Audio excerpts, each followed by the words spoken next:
Fala, torcedor ligado aqui no canal, tudo bem com vocês?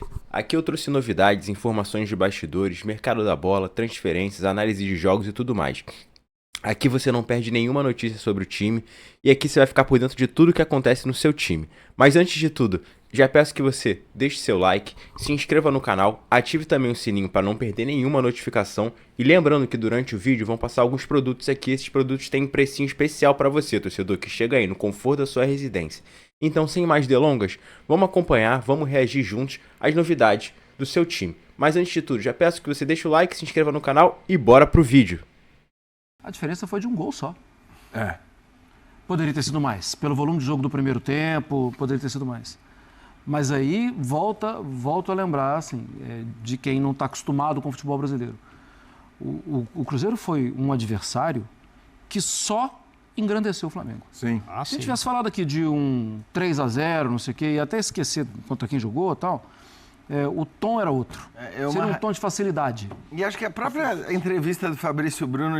porque é raro isso. Esse sentimento é raro no futebol brasileiro. Você perdeu, você é uma porcaria, você é um lixo, tem que trocar tudo, tem que mandar o técnico embora. Você tem, em geral, essa é a lógica do futebol brasileiro por uma série de problemas que incluem, inclusive, a imprensa. Agora...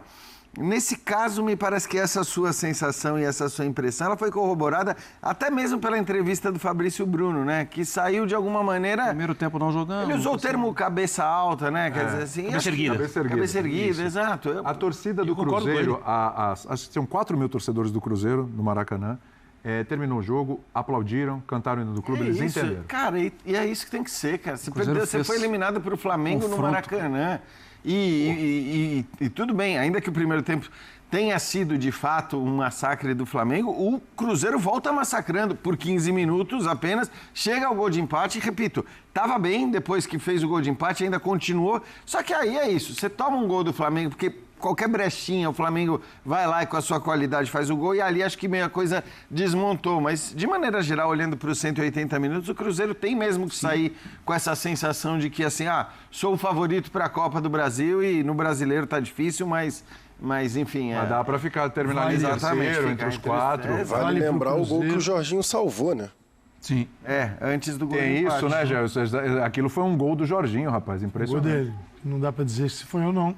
A imagem não é conclusiva, então isso nem para o VAR. O que é um problema para o VAR? O VAR tem que ter as melhores imagens. Pelo menos aquelas que a gente tinha à disposição não eram as melhores. Aí fica-se com a decisão do campo. No fim foi a decisão correta, né, Calçade? Porque... Aparentemente tem ali...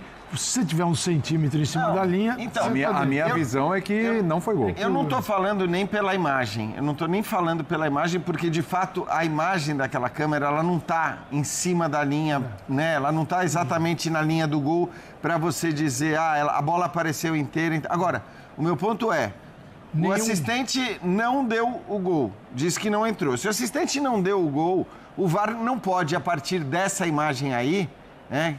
ele não pode, a partir dessa imagem, dizer que a bola entrou. Dessa aí não, se ele tivesse uma boa, sim. Então, mas aí não é nem questão da imagem. Eu insisto só numa coisa, Calçade. Gasta-se agora um grande dinheiro com a tecnologia, agora o VAR semiautomático e tudo mais.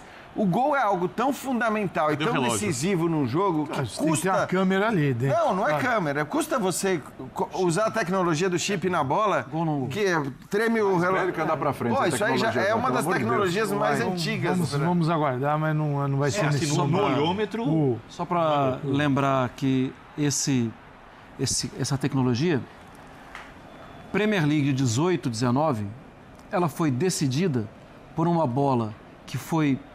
A tecnologia captou que por 11 milímetros não entrou em um jogo entre City e Liverpool. Mas aí as pessoas vão ter que conviver com isso, entendeu? Elas vão ter que conviver com isso. Mas elas convivem.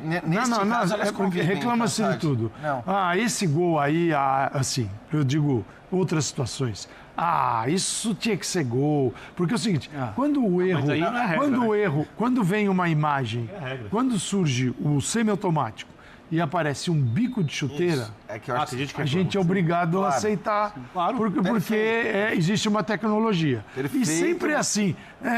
Quando interessa, aceita. Quando não interessa, que bom. Não, você tem toda a razão. Isso aconteceu muito com a tecnologia do impedimento semiautomático, porque vai ser milimétrico e tem que aceitar. Tem que aceitar. Mas eu nunca vi, e acho que a reclamação em relação ao gol ou não gol. Porque o gol não gol é algo que, assim, é rápido, não tem a menor discussão. Então, porque acho que, assim, conceitualmente, você pode até discutir, que era a ideia lá do Wenger, você pode até discutir que, conceitualmente, o impedimento ele foi criado para que um jogador não fique na banheira.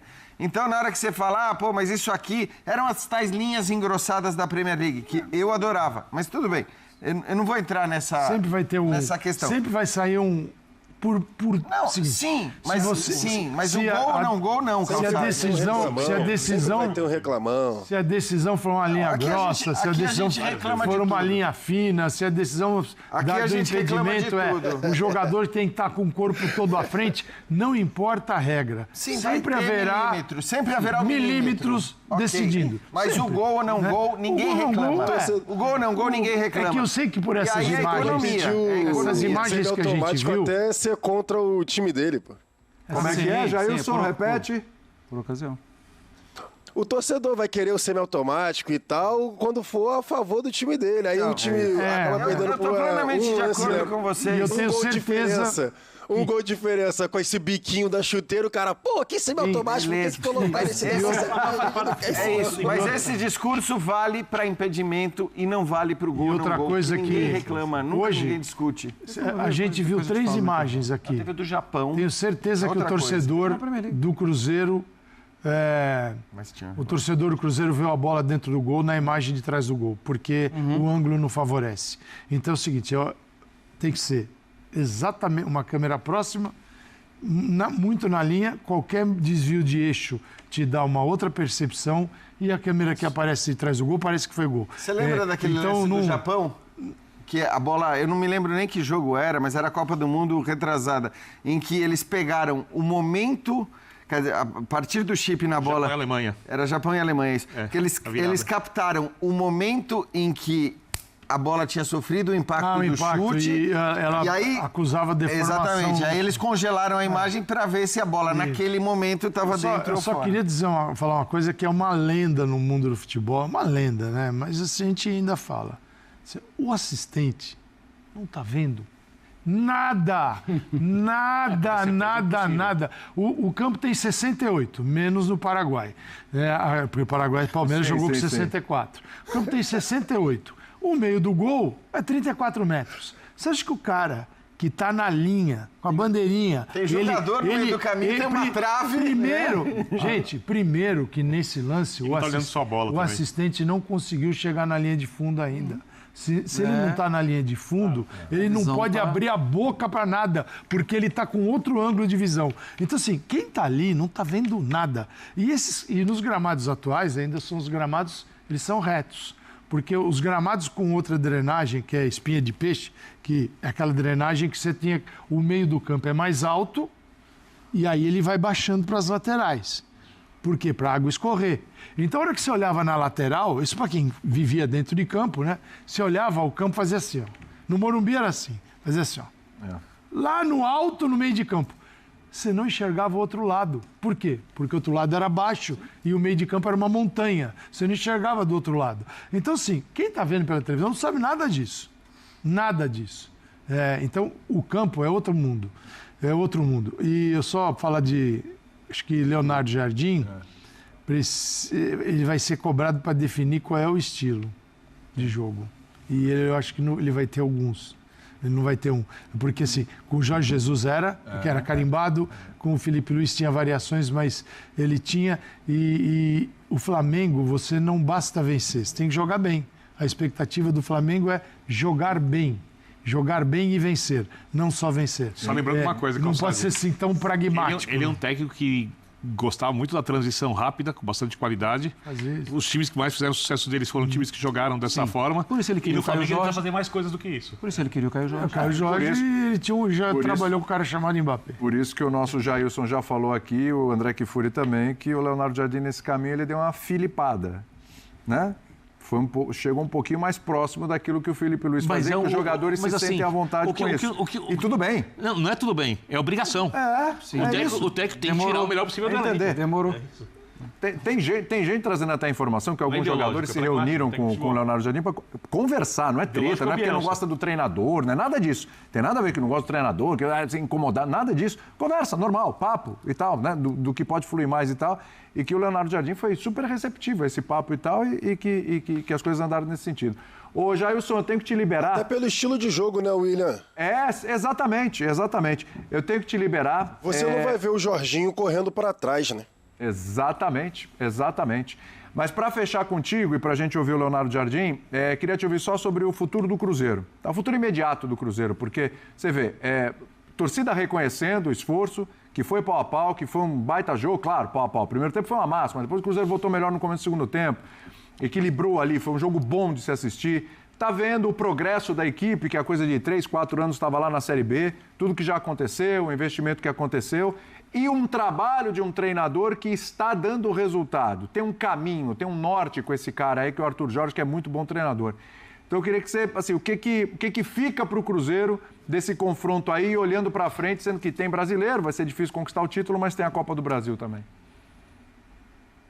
O Arthur Jorge, eu sou suspeito para falar do trabalho do Arthur Jorge, porque para mim ele é um baita de um treinador. Quando ele chega ao Cruzeiro lá embaixo, no Campeonato Brasileiro, eu lembro que a gente estava conversando no Sport Center, eu falei, o Cruzeiro, até porque não tem nem elenco para isso, né, para estar na zona de rebaixamento. E na época eu falei, o Cruzeiro, eu só não boto o Cruzeiro na briga pelo título, porque tem o Palmeiras e o Flamengo, isso quando o Arthur Jorge chegou, porque eles já estão, né, com a vantagem larguíssima e o Cruzeiro está lá embaixo, mas eu tenho certeza, né, tinha a convicção de que o Arthur Jorge acertaria, né, as coisas ali no Cruzeiro e colocaria o time na parte de cima da tabela. E exatamente o que aconteceu. Agora, para mim, o foco do Cruzeiro vai ser na Copa do Brasil, porque no Brasileirão já tem uma situação mais estável, já tem uma situação mais, né, de topo da tabela. E agora são os ajustes, porque foi o que a gente estava comentando aqui, né? Foi a diferença que o Marra trouxe, a diferença de apenas um gol. Acho que ali hoje também o banco faz muita diferença. O Calçade falou das substituições. No final das contas, o João Costa, que entra para ser um ponta direita, vira lateral esquerdo no momento que o Arthur Jorge queria colocar o time para cima com Bruno Rodrigues, com Lúcio Rodrigues, enfim. Então ele meio que tentando já entender quais funções certos jogadores podem desempenhar numa situação de desespero, numa situação que o time precisa ir à frente. Então, assim, acho que no final das contas é porque o elenco ainda é curto, e tudo bem que foram 6, né, contratações agora na última janela, mas o elenco ainda é curto, vale a gente lembrar que o Arthur Jorge chegou basicamente depois, não de todos os treinadores, né? Porque a gente vê as mudanças acontecendo no futebol brasileiro o tempo todo.